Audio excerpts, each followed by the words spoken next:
Ndagusuje udahuma kurikirana ibiganiro bya Kigali Creators. Iyi ni social media business. Nge wumva nitwa Mwizerwa Patrick. Nk'ibisanzwe rero nk'uko tumenyereye gukorera amafaranga online dukoresheje telefone zacu cyangwa se internet. Ubu ni uburyo bwiza rero bwo gukorera amafaranga bugezwe muri iki gihe, aho waba uherereye hose, ibyo waba ukora ibyo ari byo byose wemerewe no gukorera amafaranga utavuye aho uri. Telefone irahagije, mudasobwa yawe irahagije. Ibyo ni ibintu rero byoroshye muri iki gihe kandi bigezweho cyane cyane ku rubyiruko rudafite akazi cyangwa rudafite imirimo yo gukora. Ibi ni ibintu byoroheye buri wese. Ikintu cya mbere rero tugiye guheraho ni uburyo bwiza bwo gukorera amafaranga ubinyujije kuri WhatsApp status. Nk'uko bisanzwe rero abantu benshi kuri iyi si bakorera amafaranga bakoresheje WhatsApp status, nubwo abenshi batamenya, ariko ni uburyo bugezweho kandi bworoshye cyane. Uburyo rero uburyo bushobora gukorwamo ni uburyo ushobora kugifata igicuruzwa runaka ukabasha kukinyuza kuri WhatsApp status yawe, ukabasha kwakira amafaranga bitewe na views yagize cyangwa bitewe n'abashije kubona iyo product washije gucisha kuri WhatsApp yawe.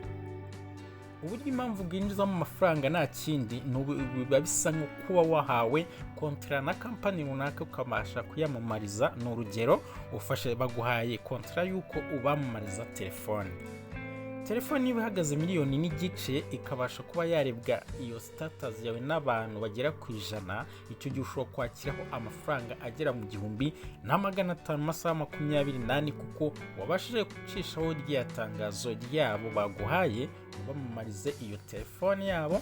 Views igize ukabasha kuba wazihemberwa guhera nibura kuri views 100 kuzamura. Icyo gihe ubasha guhabwa amafaranga atari make. Ikintu gusaba ni iki? Zamura WhatsApp status yawe. Niba utabisobanukiwe unyandikire muri comment mwereke uburyo ushobora kuzamura WhatsApp status yawe, ukabasha kujya wakiraho amafaranga bitewe n'ibikorwa wakoreyeho cyangwa se bitewe n'ibintu runaka wagiye wamamariza business z'abantu zigiye zitandukanye, nawe ukabasha kwakira amafaranga bita ugoye. Nyandikira muri comment mubwire uburyo wabasha kubona izo business zamamarizwaho abantu bashaka ko wabamamariza kuri WhatsApp status yawe igiye itandukanye. Okay, turebere hamwe rero ku bundi buryo bwa kabiri ushobora gukoreramo amafaranga.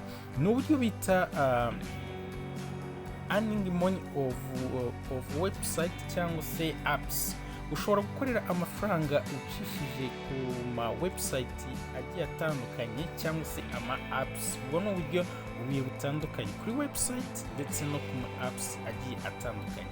Ngira ngo murabimenyereye rero abantu duhorana kuri WhatsApp, kuri YouTube channel yacu, ngira ngo muzi neza ko duhora dukwigisha abantu uburyo ukorera amafaranga ukoresheje ama website agiye atandukanye. Arahari menshi cyangwa se ama application agiye atandukanye. Muri munsi iyi video harimo izindi video zanjye nyinshi nagiye nkora mwerekana uburyo ushobora gukoreramo amafaranga kuri website runaka na apps runaka zirimo zirakoze kandi no bintu bigaragarira buri wese, bigaragara neza cyane. Izi WhatsApp izi website rero zigiye zitandukanye, harimo iyo kuri WhatsApp nk'ibisanzwe, hakazamo iyo kuri LinkedIn, hakazamo iyo bita Cashkick n'izindi nyinshi zigiye zitandukanye nagiye nzikoraho tutorial igiye itandukanye. Munyarukiyeyo murebe munsi y'iyi video, hariyo izindi video nyinshi zigiye zitandukanye. Uburyo rero ni uburyo ushobora kwiyandikisha kuri website runaka, ukajya ubasha kuhabwa ama surveys cyangwa se amafaranga ya welcome bonus n'ibindi bigiye bitandukanye. Gukina ama game ukabasha guhabwa amafaranga ukoresheje ibyo bintu. No mu application nabyo ni buryo bikorwamo, nubwo nta bundi amafaranga araboneka ku buryo bugiye kugaragarira buri wese. Wowe icyo usabwa ni uguhora kuri YouTube channel, wibuke gukora subscribe, ufungura n'inzogera kugira ngo tuzacikwa n'ibiganiro Kigali Creators ikugezaho umunsi ku munsi byerekana uburyo wabasha ukorera amafaranga. Ubundi buryo wakoreramo amafaranga ni ukuba ufite account ya TikTok. Icyo gihe ubasha gukorera amafaranga binyujije mu cyo bita live gift ndetse n'icyo bita video gift. Icyo gihe rero iyo ufite abafollowers guhera ku 1000 wemewe gukorera amafaranga mu cyo bita live gift, noneho wagera abafollowers 1000 ugakora amafaranga binyujije mu cyo bita video gift. Icyo gihe naho ubasha gukorera amafaranga. Umva kano kantu kugira ngo ubyumve neza. kurya mbikora kuri TikTok, kunywa mbikora TikTok, kwambara mbikora TikTok. Urumva rero njye mbikora bikunze. Rero abana, urubyiruko, abamama mufite content, ibi muze dukore, mwere gushyira amaboko mu mufuka, muze dukoreshe TikTok yacu. N'ibyo muvuga ngo ntimunetize ku bintu byose, impamvu itabamunetize nuko tutarasobanukirwa tumenye uburyo twakora ibyo bintu byose, ariko ibyo badufungura turajura tubasha gukuraho amafaranga. Muze tubikore tubikunze.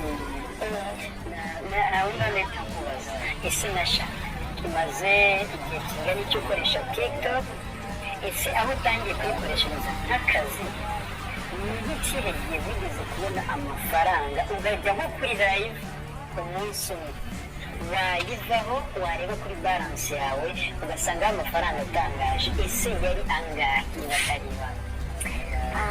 Njyewe maze amezi arindwi kuri TikTok, mfite 100 ya followers. Njyewe iki ahantu nigeze nkora nkabona biranangaje, umwana wo mu cyaro nanjye biranungura, ibyo navuze ni Imana, ibi bintu bibaho ni njyewe cyangwa si njye. Ni umunsi nakoraga ndakora nkora amasaha n'indimo ngura nsanga ninjije 600 kuri telefone.